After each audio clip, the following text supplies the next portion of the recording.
Hi నమస్తే, నేను మీ Sujatha. Welcome back to Sai Priya recipes and blogs. Hi అండి, ఈరోజు నేను మీకు చాలా టేస్టీగా ఉండే, పిల్లలు ఎంతో ఇష్టపడే బేకరీ బిస్కెట్స్ని చాలా ఈజీగా సింపుల్గా ఇంట్లోనే ఎలా తయారు చేసుకోవాలో ఇప్పుడు చూపించబోతున్నాను.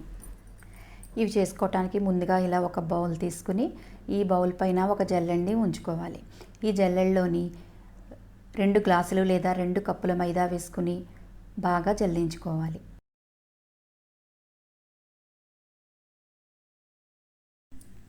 పిండిని ఈ విధంగా బాగా జల్లించుకున్నాక దీనిలోని 1 గ్లాస్ పంచదార పొడిని వేసుకోవాలి. నేను ఈ గ్లాస్తో 2 గ్లాసుల మైదా తీసుకున్నాను కనుక 1 గ్లాసు పంచదార పొడి వేసుకున్నాను. తర్వాత దీనిలో 1/2 teaspoon baking powder, 1/2 teaspoon baking soda, 1/2 teaspoon ఇలాచీ పౌడర్ వేసేసి ఈ పిండినంతా కూడా స్పూన్తో బాగా కలిపేయాలి. ఈ విధంగా పిండిని బాగా కలిపేసుకున్నాక దీనిలోని 1 కప్పు గడ్డకట్టిన నెయ్యి వేసుకోవాలి.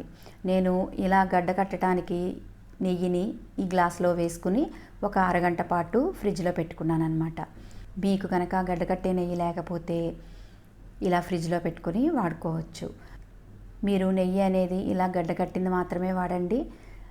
ఆయిల్ కన్సిస్టెన్సీలో ఉన్న నెయ్యిని అస్సలు యూజ్ చేయొద్దు.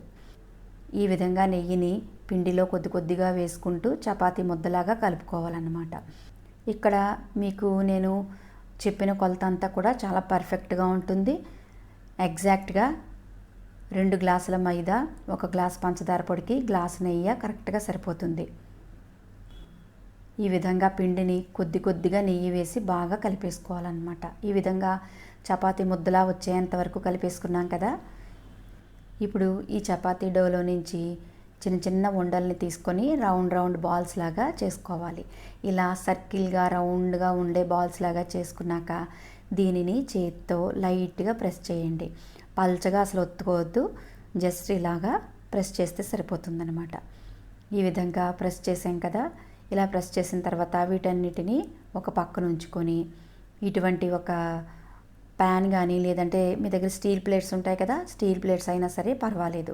అయితే అవెన్లో చేసుకునే వాళ్ళు అయితే మాత్రం ఇటువంటి ప్యాన్ని యూజ్ చేసుకోండి. అంటే ఇది అవెన్కి సంబంధించిన పిజ్జా ప్యాన్ అనమాట. ఇటువంటి ప్యాన్ పైన ఇలా ఒక బటర్ పేపర్ అప్లై చేసుకోండి. మీ దగ్గర బటర్ పేపర్ లేదనుకోండి, ప్యాన్కి కొద్దిగా నెయ్యిని కానీ ఆయిల్ కానీ అప్లై చేసేసి దానిపైన మైదా పిండి చల్లేయండి. ఇలా మైదా పిండి చల్లేయటం వల్ల ఏంటవుతుందంటే బిస్కెట్స్ అనేవి కిందకి స్టిక్ అవ్వకుండా మనకి చాలా ఈజీగా ఊడొచ్చేస్తాయి అన్నమాట.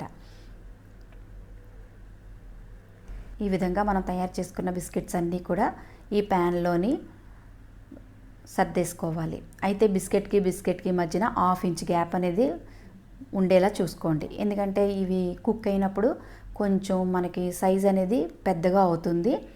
అందుకని మీరు ఇలా గ్యాప్ ఇచ్చుకొని సర్దుకోవాలి.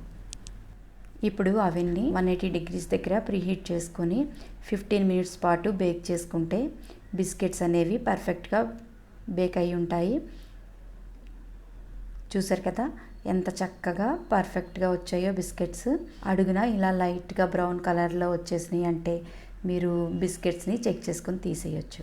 మీ దగ్గర కనుక అవెన్ లేనట్లయితే వితౌట్ అవెన్ కేక్ తయారు చేసుకోవటం ఎలాగో రెసిపీని నేను ఆల్రెడీ నా ఛానల్లో అప్లోడ్ చేశాను. ఆ వీడియో లింక్ని నేను డిస్క్రిప్షన్లో ఉంచుతాను. సేమ్ యాజ్ ఇట్ ఈస్గా అదే మెథడ్ని మీరు ఫాలో అవ్వచ్చు. టేస్టీగా ఉండే బేకరీ బిస్కెట్స్ని ఎలా తయారు చేసుకోవాలో చూపించాను కదా. మీరు కూడా తయారు చేసి ఎలా వచ్చిందో నాకు కామెంట్ చేయండి. నా వీడియో కనుక మీకు నచ్చినట్లయితే నా ఛానల్ని సబ్స్క్రైబ్ చేసుకోండి. Thank you for watching.